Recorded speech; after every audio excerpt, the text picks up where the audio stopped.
I'm Theodore Snapdragon. Welcome to the beginnings of my YouTube channel where I talk about writing and media analysis. We're going to start with an overview of the different Mike Flanagan series, the complete ones, on Netflix. Am I behind the times with this? Yes, they're all already out. He's finished doing his series. Many of these are years old, but I really love them. I feel like they really hit something for me as a super anxious person who's still really into horror and wants to talk about horror. They just fit me. Each series is beautifully done, it's character-focused, it's introspective, it has a lot of layers to it and meaning, and each one excels in its own way. Yes, there are flaws, and it's not to everyone's taste, but honestly, that's true of everything, and I love these. They really excel at what they're trying to do, and if you want some introspective horror that hits really hard themes around family trauma, addiction, mortality, existentialism, love, grief, this is for you. So let's go through our candidates.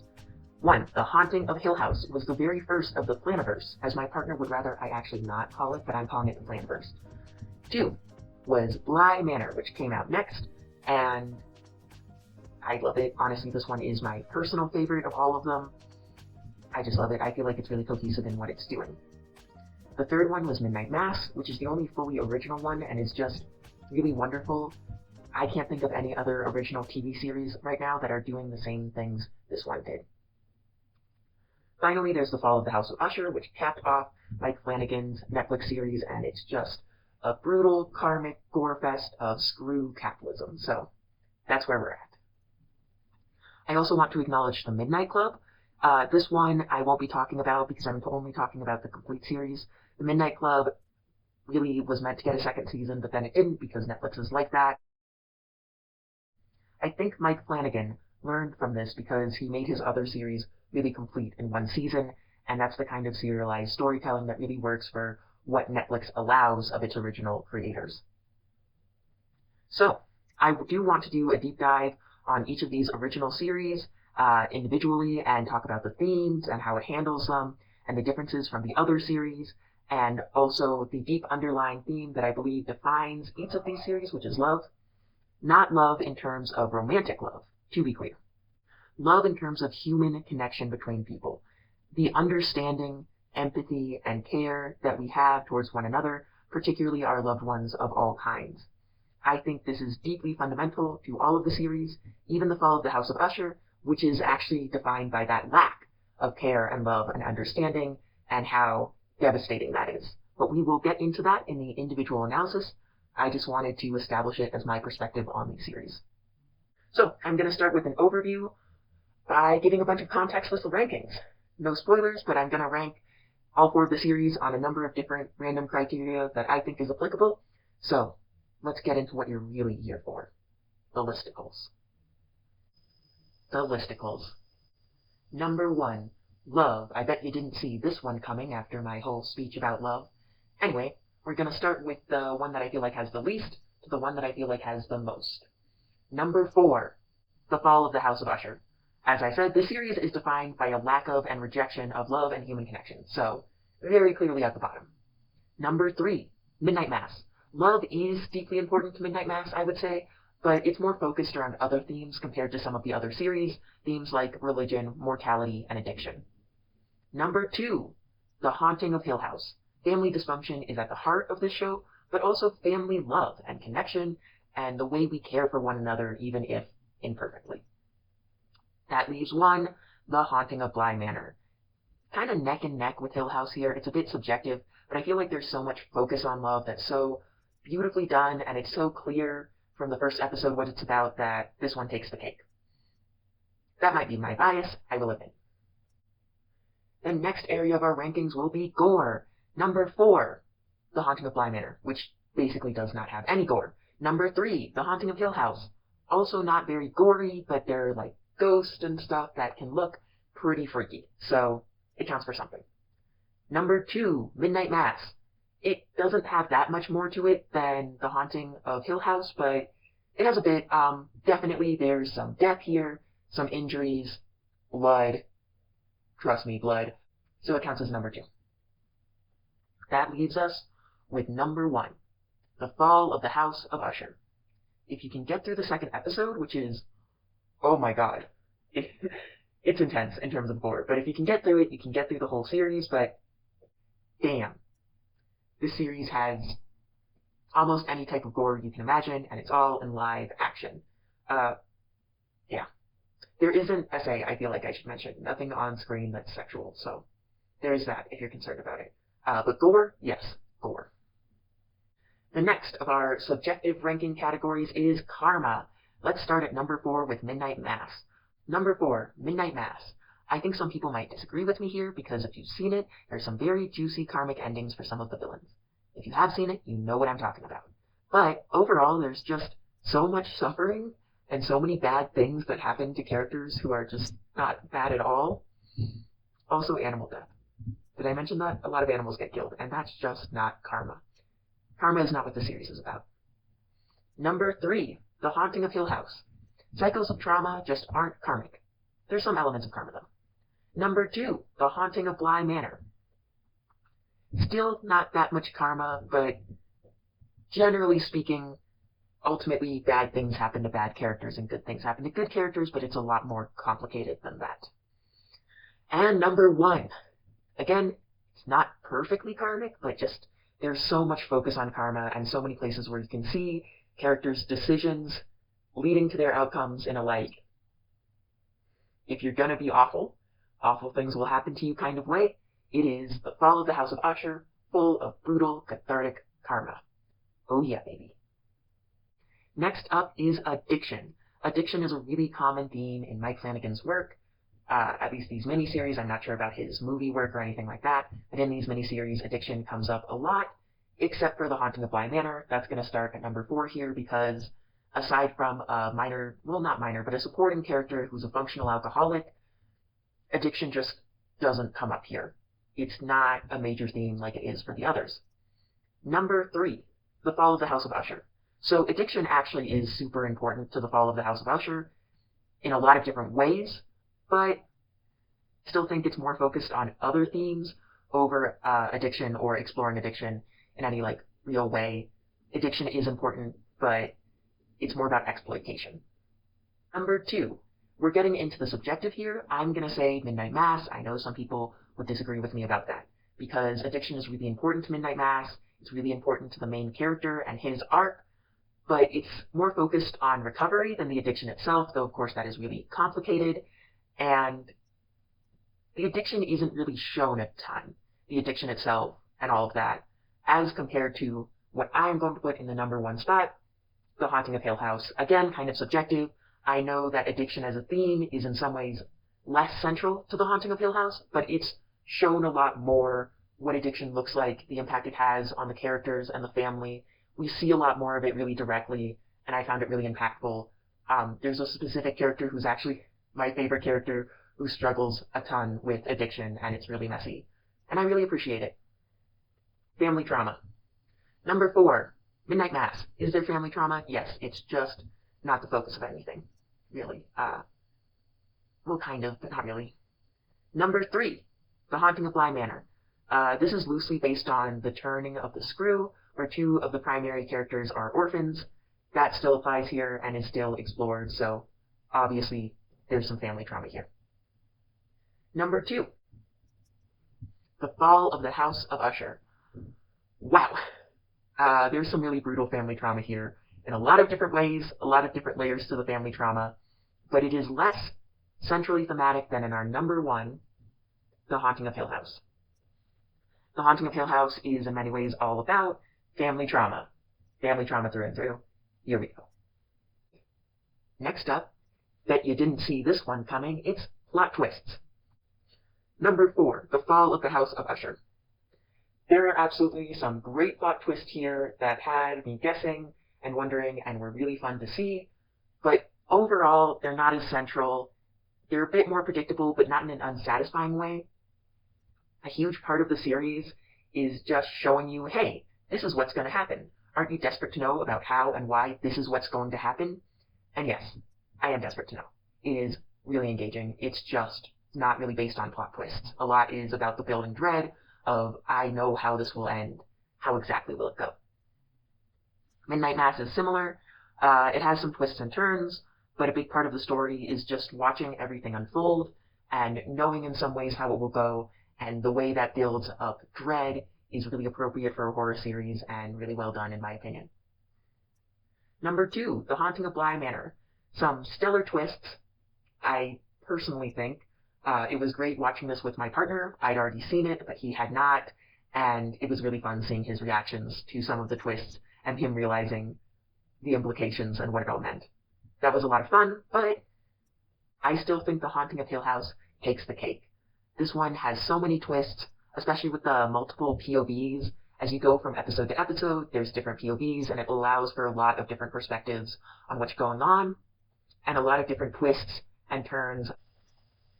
The next focus of our rankings will be adaptation. Honorable mention to Midnight Mass, which will not be ranked here as it is original. The Haunting of Hill House. I have a lot to say on this one. I really wish they hadn't called it The Haunting of Hill House, because it's a really great series, but it's not really an adaptation.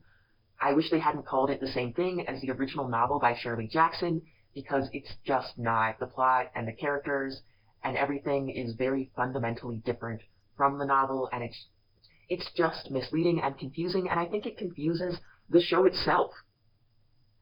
The show feels confused at points about its identity. Pieces of the book are really shoehorned in different monologues and such, that don't make sense anymore because they're outside of the original context. And those are some of the weaker parts of the show, when there's these bits that are just pushed in to make it more like The Haunting of Hill House, the novel, instead of it being and embracing the fact that it's its own thing. It is too different from the book to be the book, and it should have really embraced being its own original thing more, and not taken the exact same name, and not shoehorned in bits that work in the book, but no longer work with what it is now. And I like the series, but I think that's responsible for a lot of the weaknesses and unevenness that do exist in the series. Number 2, The Haunting of Bly Manor. It's loosely based on The Turn of the Screw and other stories by the author Henry James, but it's more generally inspired by his work, and that works because it's not named directly after it. It has more room to be its own thing, to be an homage and inspired by, while being its own original work as well, rather than trying to be an adaptation. And that makes sense given that it's a different title, and I really appreciate it. I feel like it strikes a really great balance. I would still say number 1 for adaptation is The Fall of the House of Usher. I know this might be a controversial take. I know some Poe fans really didn't like it. I think they're kind of wrong. I think they should give it more of a chance. The fact that it's in a modern setting to begin with, which is so different from the original stories, shows that it's more of an inspired by than a direct adaptation. And it keeps all the same fundamental plot beats as the original Fall of the House of Usher. This is not like The Haunting of Hill House where it has a completely different plot. The same plot beats occur. They're just, there are changes, which you should expect. It's in a modern setting. It's a lot longer. It's an adaptation. Also, each episode takes on a different Poe story. The second episode takes on The Mask of the Red Death, and I particularly love that one as someone who's read The Mask of the Red Death and find it fascinating. I thought this was a really great and interesting take on it that, well, if you've seen it, you've seen it. It's messed up, but it's messed up in a good way. It hits all the major beats of the story. There are a lot of layered references to Poe. It hits so many different Poe stories and shows you this modern take on them. I think if you can let go of the fact that it is not a direct adaptation and find that it is actually really great in how it does adapt Poe's work to a modern setting, to modern problems, the layers of Poe references, all the different stories being woven together. I personally really love it. I know other people have different opinions, but I really love it. And that's where we will end on adaptation. Next is capitalism. Number 4, The Haunting of Bly Manor. Has some class commentary, but that's it. Number 3, The Haunting of Hill House. This, I think, counts because they absolutely would have left that house if it hadn't been for the money. When you think about it, the real enemy of The Haunting of Hill House is capitalism. That was a joke, by the way. That was a joke. But it is true that if not for money issues, they probably would have left the house a lot earlier. Number 2, Midnight Mass. Economic commentary in my horror set in an isolated coastal Maine fishing island. It's a lot more likely than you think. The island's in decline. There's a lot of, well, I'm not sure about a lot of, but there is absolutely economic commentary. Number 1, The Fall of the House of Usher. Are you interested in a brutal, cathartic takedown of capitalism and everything it stands for in an actually brutal and gory way? direct, unapologetic. This is what you're looking for. Would recommend if you want that catharsis of just capitalism. Bad. Next up, grief. Number 4, The Fall of the House of Usher. There is grief here. I don't want to say there's no grief in the series, because there is. There's grief in what was, what could have been, the paths we could have taken, the people we could have been, the people who could have survived and been different. There is grief. It's just not the central theme and not a focus as much as the other series. Number 3, Midnight Mass. Grief is also really important here. There's multiple monologues about grief and processing death. So the fact that I put it on number 3, I want you to know, is not downgrading how important grief is here, but just emblematic of how important grief is in so many of these series. I think it would be about neck and neck with The Haunting of Hill House, but I still think The Haunting of Hill House beats it out a little bit for number 2. The Haunting of Hill House, I mean, significant parts of the series are literally set in a funeral home owned by one of the main characters. Like, can you get more grief than that? And to be fair, what is family trauma without the grief, without the family members we left behind, and the relationships that weren't what we hoped they could be, and everything? The way grief tears families apart and brings them together, it's all explored here. It's really good. But still, number 1, The Haunting of Bly Manor. Look, I know I have my biases here, but this show is so deeply, fundamentally about grief and how it intertwines with love and how grief and love define each other. They basically say the theme in the 2nd episode. Shout out to Mike Flanagan's lack of subtlety. I love you for that, Mike Flanagan. It's just super important here. It is about grief and love. One of the main taglines of the show is dead doesn't mean gone, and there's a lot of different ways to take that, and grief is a part of it. I cannot rank horror series without talking about scariness, so we're going to talk about scariness. This isn't the same as gore. It's like, did it freak you out? Did it scare you?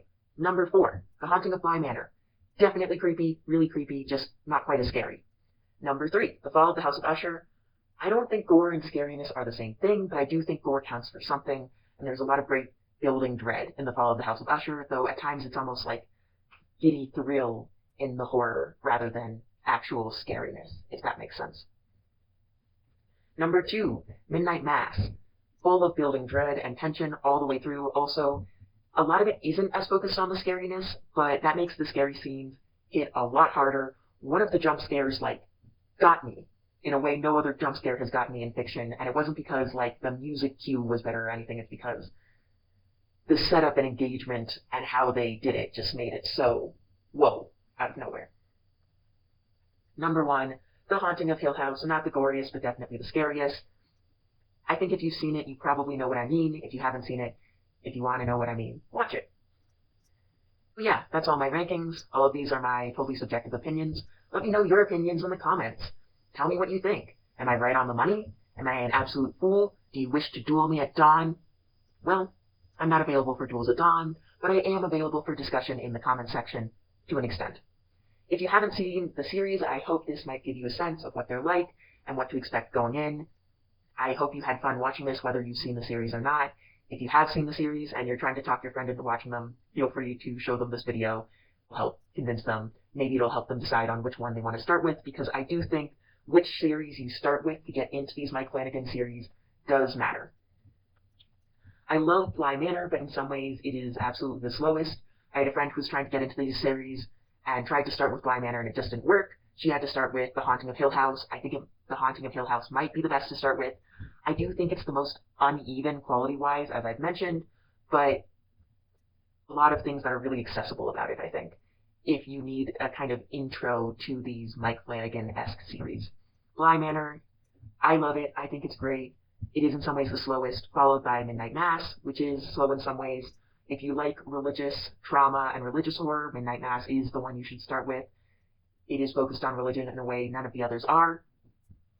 If you want an adaptation of The Haunting of Hill House, maybe don't. Maybe start with a different series so you can get a sense of what these series actually are and go into The Haunting of Hill House knowing it will be its own thing. And whether or not you should watch The Fall of the House of Usher at all, I think you can watch any of these and not all of them and get a complete experience. I do love all of them in their own way, but I also recognize they're not all for everyone, and I think that's especially true of The Fall of the House of Usher. It's particularly brutal and gory, and I think you should be aware of that going in. A lot of these series, as you might be able to tell, have a ton of trigger warnings. They deal with some really intense and dark subject matter. Some of them, like Midnight Mass, have animal death, but I really think these series are great at what they do. And if you can handle the subject matter or handle it with a warning, I really think they're worth a shot. I really love them. I think they're really well done. If you like introspective and character-focused horror, check them out.